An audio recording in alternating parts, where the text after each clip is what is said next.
성경 말씀 함께 보시겠습니다. 열왕기하 6장 19절부터 23절입니다. 한 절씩 교독합니다. 엘리사가 그들에게 이르되 이는 그 길이 아니요 이는 그 성읍도 아니니 나를 따라오라. 내가 너희를 인도하여 너희가 찾는 사람에게로 나아가리라 하고 그들을 인도하여 사마리아에 이르니라.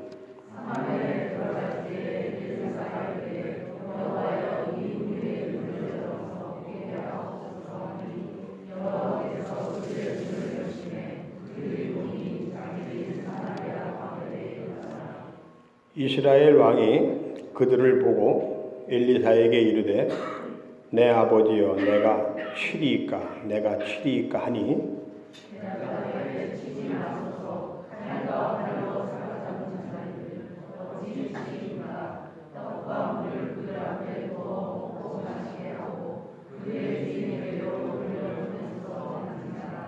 왕이 위하여 음식을 많이 베풀고 그들이 먹고 마시매 놓아 보내니 그들이 그들의 주인에게로 돌아가니라. 이로부터 아람 군사의 부대가 다시는 이스라엘 땅에 들어오지 못하니라. 아멘. 오늘은 그 주보에 보시면 설교 제목이 싸움입니다. 싸움. 여러분 중에서 싸움을 잘하시는 분도 있고 또 잘 못하시는 분도 있고 그럴 텐데 싸우는 방법은 상당히 다양합니다. 저는 그 싸움에 대해서 얘기를 하자면 잘할 것 같아요, 못할 것 같아요.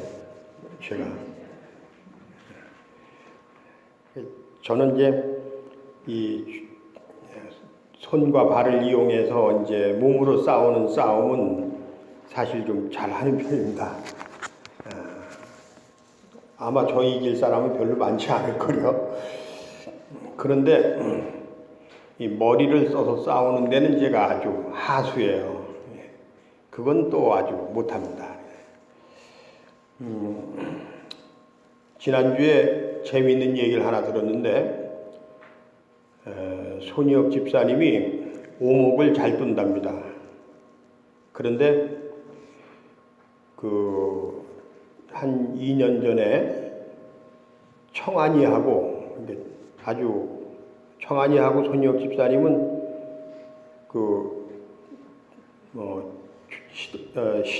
조카죠, 조카. 근데 청한이가 지금 올해 초등학교 들어가나요? 어떻게 되죠? 2학년. 응? 2학년 올라가 벌써? 근데 얘가 청한이가 초등학교 입학하기 전인데 우연히 오목을 두는 걸 보더니만 같이 두자고 그래서 이제 뒀더니 손희혁 집사가 졌다는 거예요. 그러니까 이게 청한이가 이 오목의 천재죠. 영재지, 영재. 그러니까 싸움이라는 게 꼭 뭐 치고받는 싸움만 있는 게 아니라 우리가 살아가면서 인생 자체가 매 순간이 싸움이에요. 자기와의 싸움이고 이웃과의 싸움이고 나라와 나라 간의 싸움이고 이게 하여간 싸움의 연속인데 이 성경에 유독 이 싸움에 대해서 많은 이야기들이 나옵니다. 모세가 애굽에서 이스라엘 사람들을 데리고 애굽에서 탈출해가지고 가나안으로 가는 과정도 탈출하는 것 자체가 싸움이고 그리고 가나안 땅으로 가는 그 과정 속에서도 지도자로서의 모세가 자기를 따르는 백성들 그리고 자기에게 또 반역을 하는 그런 과정들 그런 속에서 계속 싸움이 계속되는 거죠. 저는 텔레비에서 제목만 봤는데 내용은 모르는데 텔레비 제목 가운데 싸움의 기술이라는 프로그램이 있죠. 싸움의 기술이라는 프로그램. 보진 못했지만 이것도 의미가 있는 거다 이런 생각이 들어요. 싸움의 기술. 인생에서 성공하려면 싸움을 잘해야 됩니다. 특히 힘을 가지고 싸우는 건 못해도 이 머리 싸움에서 지면 안 돼요. 사실은 지도자는 자기와의 싸움을 통해서 자기가 이끌고 가는 그 공동체를 어떻게 하면 정말 잘 그렇게 내가 이끌어갈 수 있겠느냐 하는 이런 싸움의 연속이에요. 사업을 하는 사람들은 내가 이 사업을 잘해서 어떻게 해서든지 간에 이윤을 많이 남기고 나와 함께 일하는 사람들에게 더 많은 혜택을 나눠줄 거냐, 그리고 내가 살아가는 이 사회에 공헌할 거냐, 이것도 매 순간이 싸움의 연속이지 않습니까? 그런 싸움에 대해서 오늘 제가 많은 것을 얘기할 수는 없지만 오늘 본문 속에서 나타나는 아주 굉장히 감동적인 이야기를 여러분과 함께 나누고 싶은 건데요. 우리는 이제 그동안에 엘리사에 대한 공부를 하면서 엘리사가 하나님의 사람이다. 그래서 시리아의 군대 장관인 나하만이 문둥병에 고친 걸 고쳐줬다. 그리고 그 시리아의 나하만 장군이 고침을 받고 돌아가면서 내가 이제는 하나님이 만군의 주이심을 내가 알았습니다. 내가 돌아가서도 하나님을 예배하겠습니다. 그러면서 이스라엘의 흙을 싣고 갔어요. 엘리사가 정말 하나님의 사람으로서 적장의 병을 고쳐주고, 그리고 시리아라고 하는 그 강대국, 주변 강대국에 대해서 어깨에 힘을 한번 쫙 넣는 이런 일이 있었던 겁니다. 그런데 그렇게 해서 평화가 이루어지는 것인 줄 알았고 또 그렇게 기대했는데, 오늘 이 본문에 보면 이 본문이 시작하는 게 6장 아마 1절부터 이게 8절부터 시작이 되는 것 같아요. 6장 8절부터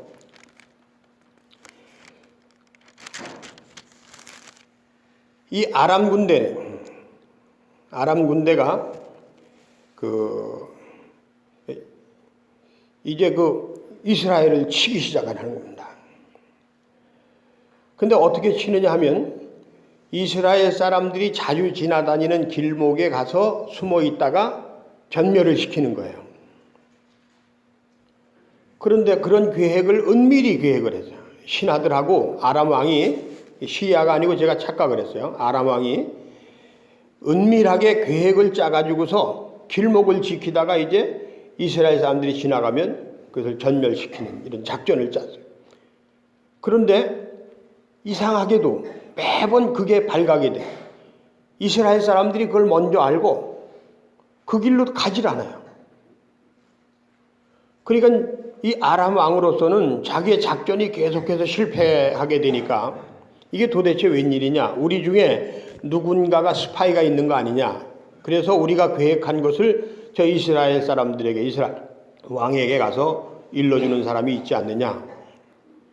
그랬더니 이 아람 이 왕의 신하 중에 한 사람이 하는 말이, 이스라엘에는 하나님의 사람이 있어서 그가 우리가 하는 말을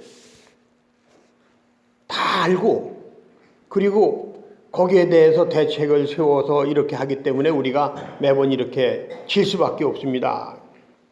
그러니까 우리가 전투에서 이기려면, 우리가 이스라엘을 제압을 하려면 그 하나님의 사람을 먼저 없애야 됩니다.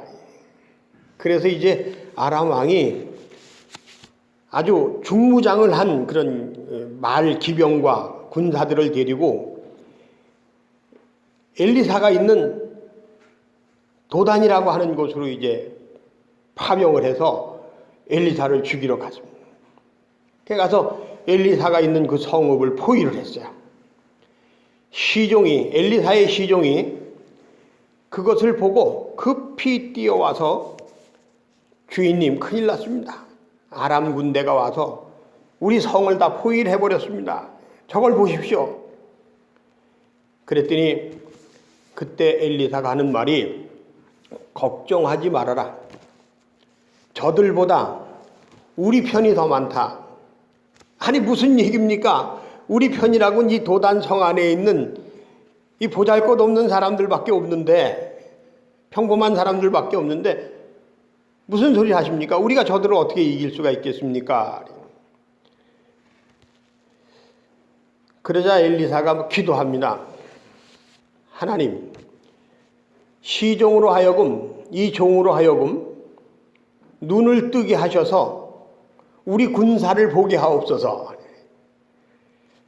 그 기도를 마치고 나니까 이 엘리사의 시종의 눈에 아람 군대보다 더 엄청난 불수레와 기마를 그냥 가지고서 그 뒤를 그냥 탁 둘러싸고 있는 그런 하나님의 천군 천사의 군대가 보이는 거예요. 그러자 다시 엘리사가 기도합니다. 하나님, 저 아람 군대의 눈을 멀게 해 주십시오. 내 시종의 눈은 뜨게 하셔서 우리가 저들보다 더 강하다는 그런 자신감을 갖게 해 주시기를 바랍니다. 라고 기도했던 이 엘리사가 이번에는 도단성을 에워싸고 있는 저 아람 군사들의 눈을 멀게 해 주셔서 저들이 내가 하는 대로 따라오게 하옵소서. 이렇게 기도를 했어요. 그리고서는 그들 앞에 나가서 여러분들이 찾는 엘리사가 여기 있는 것이 아니라 나를 따라오면은 그가 있는 곳으로 갈 수가 있으니 나를 따라오시오. 하나님께서 그들의 눈을 멀게 하시고 귀를 닫게 하셔서 엘리사의 말을 고지 듣고 엘리사를 따라갑니다. 아람 왕의 군사가 아람 왕의 말을 듣는 것이 아니라 엘리사의 말을 듣는 거야. 그래서 그 군대를 데리고 어디로 가느냐 하면 이스라엘의 수도인 사마리아 성 한가운데로 데리고 들어갔어요. 적진 깊숙이 들어와서 이제 이스라엘 군사들에게 포위당한 이 아람 왕의 군대가 다 죽게 생겼어요. 그랬을 때에 이스라엘의 왕이 이 하나님의 사람 엘리사에게 이렇게 얘기합니다. 우리의 주인 되신 이여. 이스라엘 왕이 한갓 자기 나라의 백성에 불과한 엘리사에게 당신은 우리들의 아버지입니다. 이렇게. 우리가 어떻게 하면 좋겠습니까? 이들을 쳐 죽이면 좋겠습니까?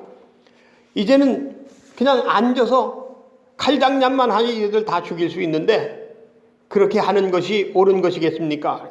그렇게 할까요? 이렇게 물어봤어요. 그랬더니 엘리사가 하는 말이 그들이 여기까지 이렇게 왔는데 우리가 한 일이 뭐가 있느냐? 우리가 저들을 가서 잡아온 것도 아니고 우린 그냥 가만히 있다가 굴러 들어온 떡을 먹게 생겼는데 이 얼마나 기쁘고 즐거운 일이냐? 그러니까 저들을 쳐 죽일 것이 아니라 저들과 함께 잔치상을 잘 차려서 먹이고 그리고 돌려보내자. 이게 어떻게 보면 말도 안 되는 얘기죠. 그런데 이스라엘 왕이 엘리사의 말을 듣고 그대로 이 아람 군사들을 잘 먹이고 입히고 잘 놀게 하고 그리고서는 곱게 아람으로 돌려보냈어요. 그랬더니 다시는 그들이 이스라엘을 침범하지 않더라 하는 이야기가 오늘 본문의 이야기입니다. 여러분, 저는 제가 주관적인 해석을 해서 성서를 혹 잘못 해석할 수도 있기 때문에 설교를 준비할 때마다 굉장히 긴장을 하고 그리고 기도하기를 하나님 정말 제가 이 본문을 가지고 하나님 앞에 나와서 하나님의 말씀으로 지혜를 얻기를 원하고 새힘 얻기를 원하는 우리 성도님들에게 허튼 소리를 좀 안 할 수 있도록 좀 도와주시기를 바랍니다. 그렇게 늘 기도하는데 설교 끝나고 나면 아이고 이거 내가 좀 잘못했구나. 아이고 이건 이렇게 할 걸 저렇게 할 걸 할 때가 한두 번이 아니에요. 오늘도 그런 경우의 하루인지는 모르겠습니다만은 저는 이 본문 속에서 두 가지 교훈을 여러분하고 함께 나누고자 합니다. 첫째는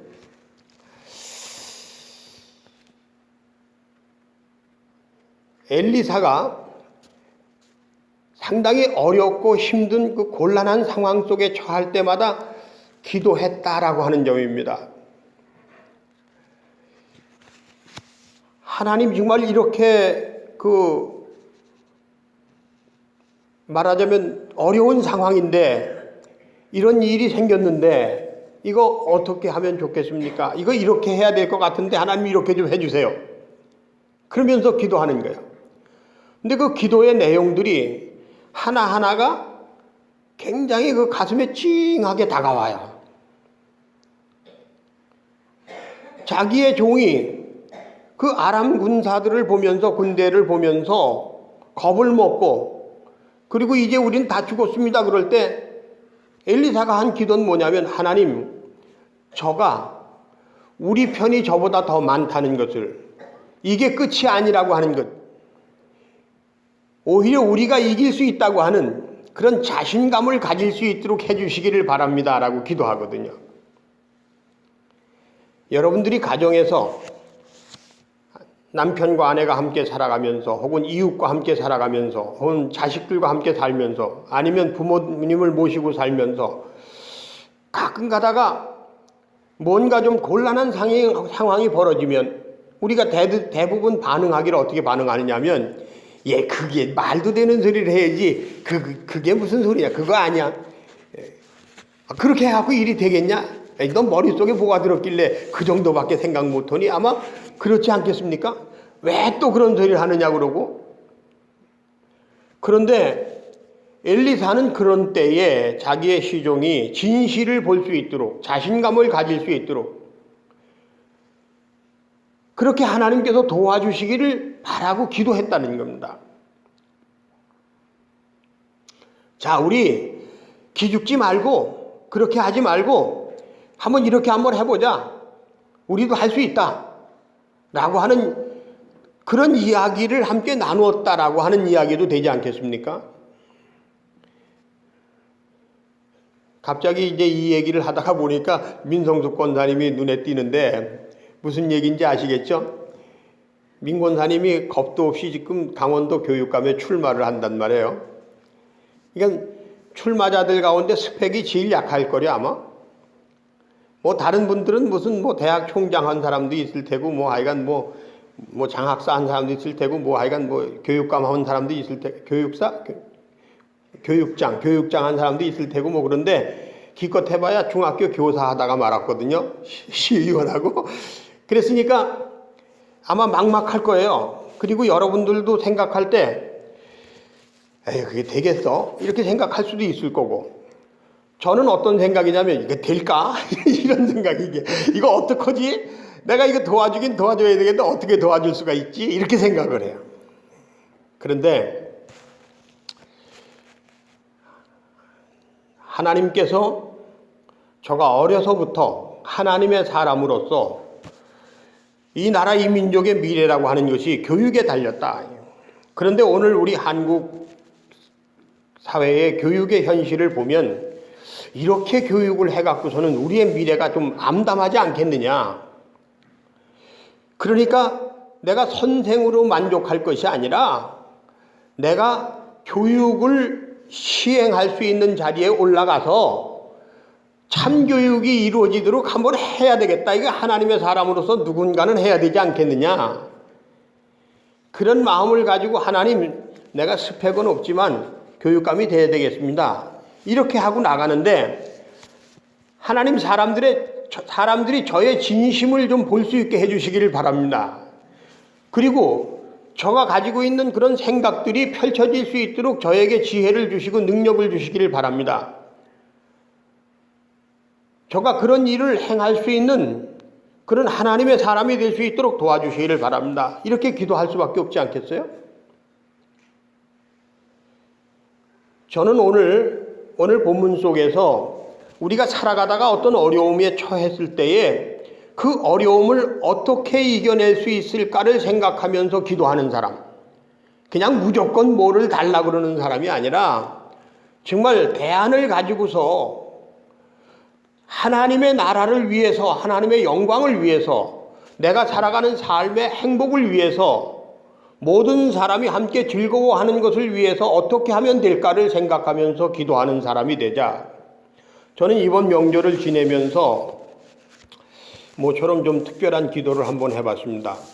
지금까지는 그냥 명절이니까 서로 오고 가야 되지 이렇게 생각을 했고, 뭐 자주 만나는데 옛날 같지 않아서 이제 교통이 발달하고 집집마다 차가 있어가지고 멀리 떨어져 있는 가족들이나 친척들이 자주 만나는데 꼭 뭐 명절에 왔다 갔다 해야 되나? 오히려 명절 때는 가까운 데 있는 사람들하고 지내고 평소에 그냥 자주 보면 되지, 이런 정도의 생각을 했는데, 이번 명절에는 이 설 명절이나 추석 명절에 제사를 지내고 그리고 이렇게 고향을 찾아서 가족과 함께 만나고 그런 속에서 음식을 준비하고 그리고 함께 나누고 이러는 명절이 언제부터 시작이 됐을까?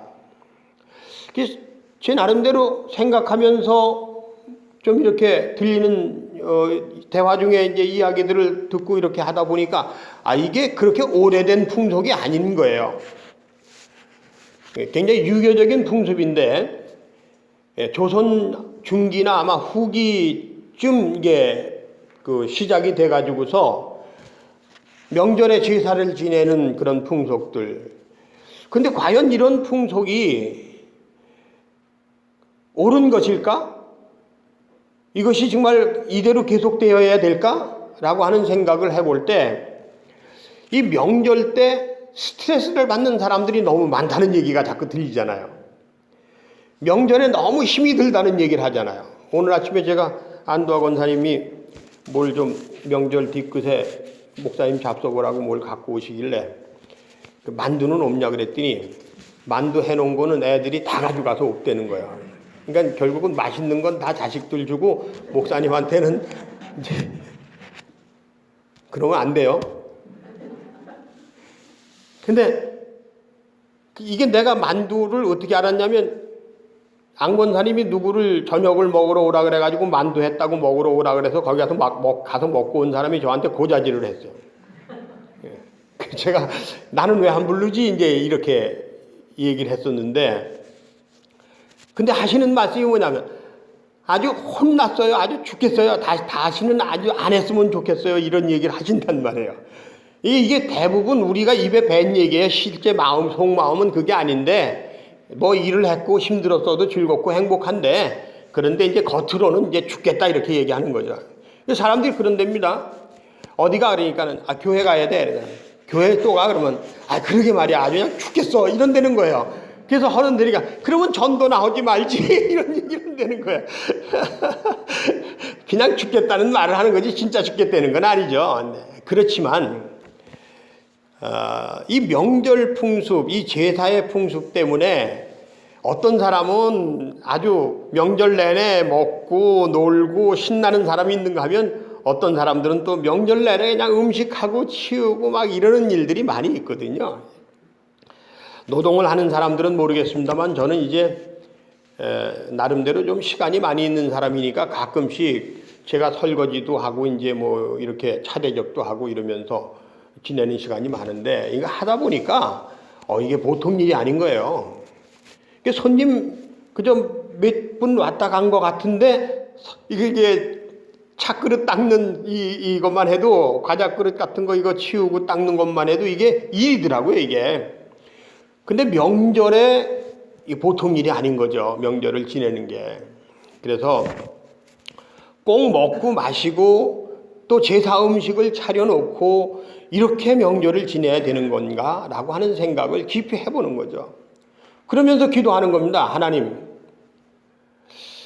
정말 이 명절에 우리가 기독교인으로서 성서적인 입장에서 모든 사람이 행복하고 즐거운 인생을 살아가야 할 주인공인데, 모든 사람들이 그렇게 즐겁고 행복한 그런 명절을 지낸다면, 그리고 그 명절이 뭔가 의미를 가슴에 담을 수 있는 명절이 되게 하려면 어떻게 해야 되겠습니까? 이제 이런 기도를 드리는 거죠. 그러면서 세미한 음성을 듣는 겁니다. 그러면서 나는 이렇게 명절을 지내야 되겠구나 하는 생각들을 정리하게 되는 겁니다. 그래서 여러분, 오늘 저는 첫 번째로 여러분들의 삶 속에서 뭔가 곤란한 일, 어려운 일, 뭔가 문제가 되는 일이 있다면 그 문제의 해답을 찾기 위해서 스스로 명상하면서 깊이 기도를 드리면서 하나님의 도우심을 구하는 그런 신앙생활을 하시는 것이 좋겠다 하는 말씀을 드립니다. 매번 그렇게 엘리사가 기도를 하는 겁니다. 눈을 멀게 해주세요. 보게 해주세요. 그리고 이건 어떻게 할까요? 이건 어떻게 할까요? 어떻게 하는 게 이게 하나님의 영광을 드러내는 것이고 이게 어떻게 하는 게 하나님의 뜻인가요? 이런 생각들을 하는 겁니다. 하나님에 대한 생각이나 하나님의 나라나 이런 거에 대한 건 전혀 생각하지 않고 무조건 주여 주시옵소서 이렇게 하는 기도가 아니라 뭔가를 분명하게 보기 위해서, 뭔가를 좀 더 유익하게 하기 위해서, 모든 사람들이 다 행복의 주인공이 되는 길을 찾아가기 위해서, 평화를 위해서 내가 어떻게 해야 되고 무슨 일을 해야 되겠습니까? 라고 묻는 기도, 그런 기도가 우리들의 기도가 됐으면 좋겠다 하는 그런 말씀을 먼저 드립니다. 두 번째는 싸우는 기술인데, 싸움의 기술은 가장 잘 싸우는 방법은 뭐냐? 가장 잘 싸우는 방법은 이기는 사람과 지는 사람이 있는 게 아니라 모든 사람이 승리하는 방법입니다. 제가 한 번은 회의에 갔는데 그때 저에 대해서 뭔가 좀 저 때문에 좀 이렇게 그 열등감을 갖거나 혹은 뭐 자기 나름대로 좀 곤란한 일을 당했는지 하여간 저보다 좀 선배되는 목사님이 공개적인 석상에서 굉장히 저한테 모든 걸 뒤집어 씌우는 얘기를 나가서 하더라고요. 근데 누가 봐도, 저뿐만이 아니라 누가 들어봐도 그건 말도 안 되는 얘기를 하는 거예요. 그러니까 저는 얼마나 이게 억울하겠습니까? 저는 그때 이게 주먹이 운다는 얘기가 이런 거구나. 진짜 앞에 그냥 한번 이렇게 하고 싶은 마음이 들 정도로 이렇게 주먹이 부르르 떠는 이런 그 억울한 감정이 생기더라고요. 근데 그때 제가 생각을 했습니다. 내가 저 사람이 한 것에 대해서 나가서 반박을 하고 그렇게 해서 저 사람하고 나하고 서로 안 보고 그리고 좀 곤란한 관계가 되고 뭐 이렇게 해야 되는 건가? 아니면 저 사람이 나름대로 좀 자기가 코너에 몰려서 자기 변명을 하느라고 저렇게 하는 건데 내가 저걸 용서하고 그냥 내가 이렇게 받아주고 그리고 이제 품어주고 말아야 될까? 이런 생각을 하다가 용서하기로 마음을 먹었어요. 그래서 이제 그분의 얘기가 다 끝나고 난 다음에 제가 이제 앞에 나가서 그런 얘기를 했습니다. 정말 참 개인적으로도 하기 어려운 얘기인데 이렇게 여러 사람들이 있는 데서 이렇게 귀한 말씀을 해주셔서 너무 감사하다고 제가 잘 마음에 새겨서 앞으로 우리 모두가 다 한 사람도 서운한 일이 없이 우리가 잘 이렇게 지낼 수 있도록 해나갈 수 있도록 그렇게 더 노력하겠다고 어려운 얘기 해주신 아무개 뭐에게 진심으로 감사드린다고 이제 그렇게 얘기를 하고 끝났어요. 그랬더니 회의가 끝나고 나서 그분이 저한테 와가지고 허그를 하는 거예요. 고맙다고.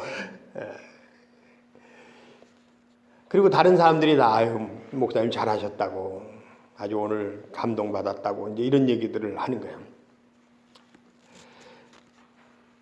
여러분, 제가 월요일마다 공을 차러 나가는데 공 차러 나가면 공을 찰 때 사람들이 보여요. 어떤 사람은 이기려고만 차는 사람이 있어요. 아주 지구는 못 베기는 사람이 있어요. 그런 사람은 공을 차면서 왜 이렇게 하지? 왜 이렇게 했냐? 왜 저렇게 하지? 왜 그렇게 했냐?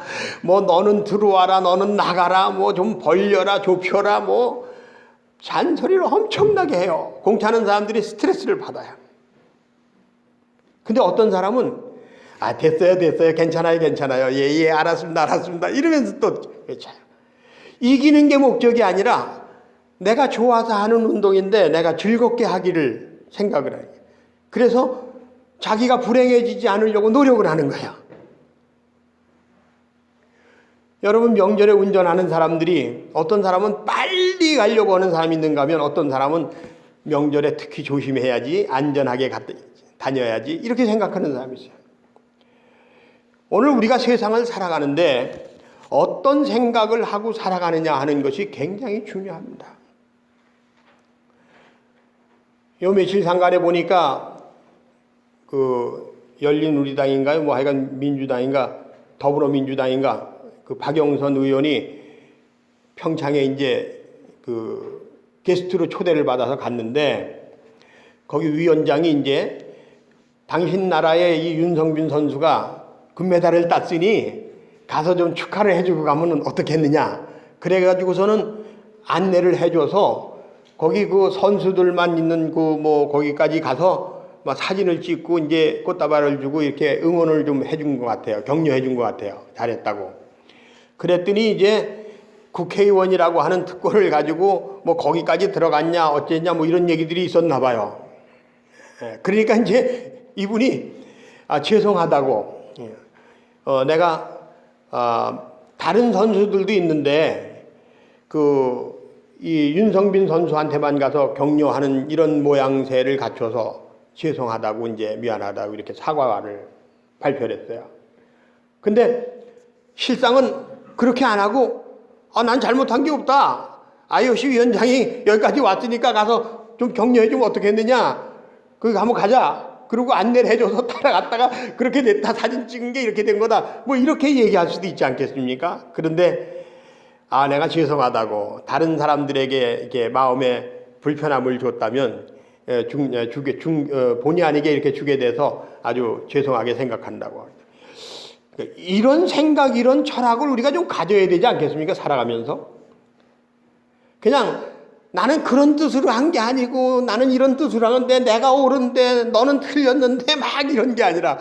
근데 오늘 이 본문에 보면 아람 군대가 사마리아의 진영에 포위가 돼가지고 이제는 나 죽었구나 그랬을 때 이스라엘 왕이 하나님의 사람이요 우리의 아버지시여 이제 저들을 칼로 저들의 목을 쳐서 죽일까요? 이렇게 얘기하니까 이 엘리사가 하는 말이 네가 네 손으로 잡아왔냐? 저들이 제 발로 왔는데 그냥 잘 먹여서 보내면 어떻겠느냐? 그랬더니 이스라엘 왕이 그거 좋다. 그렇게 하자. 그래서 잘 먹여서 보냈더니 다시는 그들이 이스라엘을 침략하지 않았더라. 여러분 이런 생각이 중요하지 않겠습니까? 저는 아주 충격적인 말을 들은 적이 있습니다. 제가 좀 무슨 일을 이렇게 하면서 이 사람이 왜 자꾸 이런 식으로 일을 하지? 너무 이게 얌체머리 없게 일을 하고 그리고 사람을 잃어버리는 식으로 일을 하고 이래서 그 사람에 대해서 제가 대놓고 둘이 얘기하면서 그런 얘기를 했습니다. 내가 당신을 보니까 자꾸 일을 하면서 사람을 잃어버리는 것 같은데 그렇게 하지 않고 이렇게 했으면 좋겠다. 그랬더니 그 사람 하는 말이 목사님이 언제 사람들에 대해서 좋게 얘기한 적이 있어? 이러는 거예요. 야, 이게 충격이더라고요. 그래 내가 사람들에 대해서 좀 좋지 않게 얘기하는 경우들이 많이 있는 건 사실이구나. 나는 좋은 뜻으로 얘기를 한다고 하지만 이제 앞으로 좀 그걸 좀 더 줄여야 되겠다. 그래서 뭐든지 좀 좋게 얘기해주고 좋게 이렇게 좀 생각하고 좀 이런 훈련을 좀 해야 되겠다. 이런 생각을 좀 했습니다. 여러분 오늘 이 시간에 이 엘리사가 네 손으로 잡아온 건 아니지 않느냐. 그러니까 잘 먹여서 보내면 어떻겠느냐 해서 이 적군 자기를 죽이기 위해서 자기가 있는 도단에 와서 도단 성읍을 포위했던 그 아람 군사들을 그걸 잘 먹여서 돌려보내는 이런 철학과 사상, 이게 하나님의 철학이고 하나님의 사상 아니겠습니까? 이게 기독교가 가지고 있는 그런 멋있는 그런 철학이고 사상이 아니겠습니까?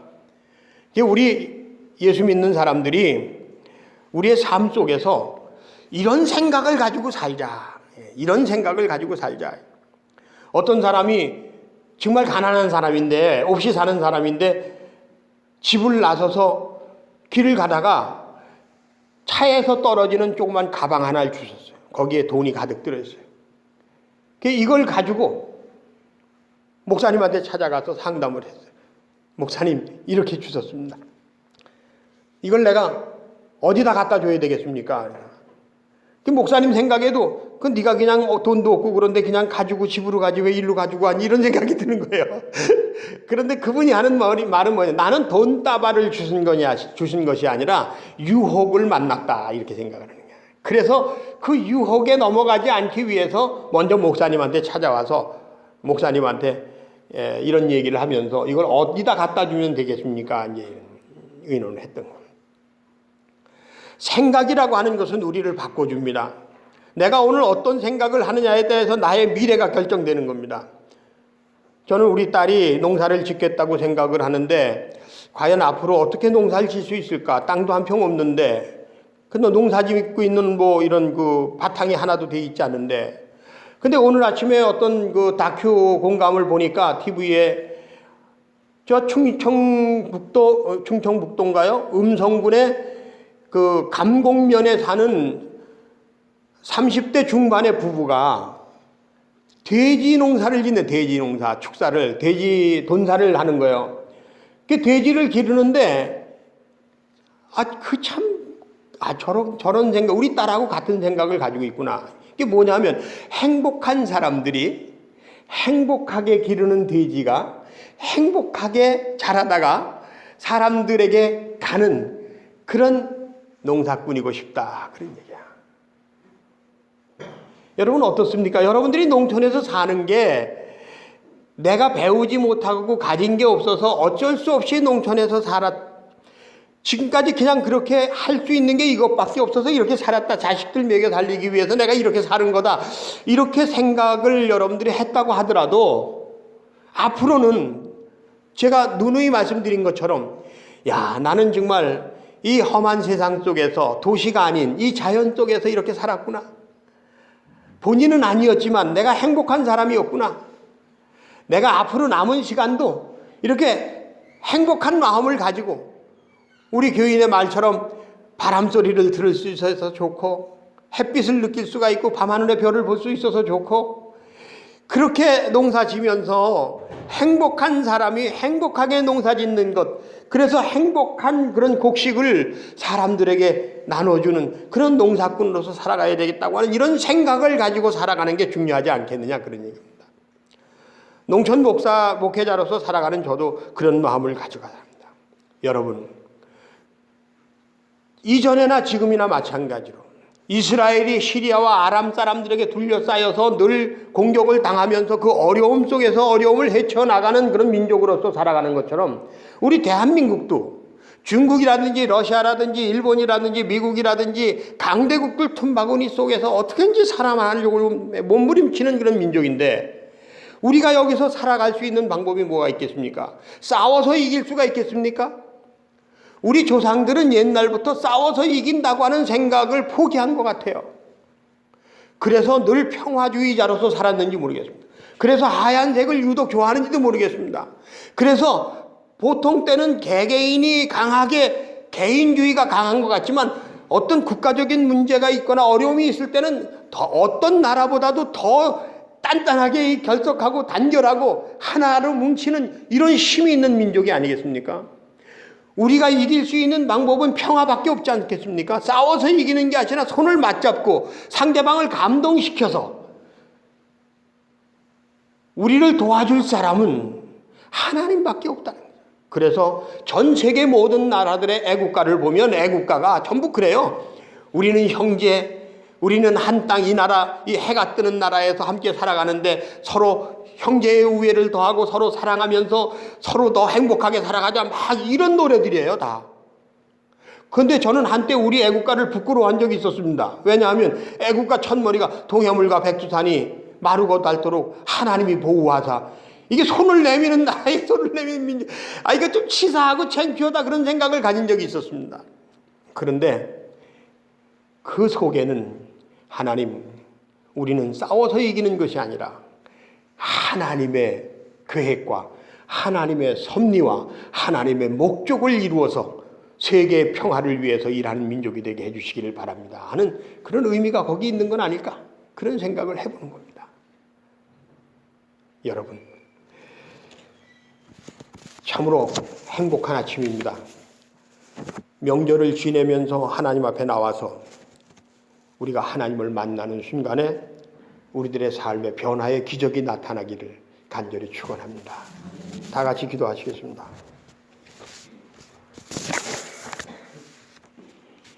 하나님 사랑합니다. 그리고 감사합니다. 오늘도 저희들이 귀한 시간에 하나님의 귀한 말씀을 함께 나눴습니다. 저희들의 가슴에 새겨지는 하나님의 말씀이 우리의 삶이 되게 하시고 하나님의 영광이 되게 도와주옵소서. 감사하며 우리 주 예수 그리스도 이름으로 간절히 기도합니다. 아멘.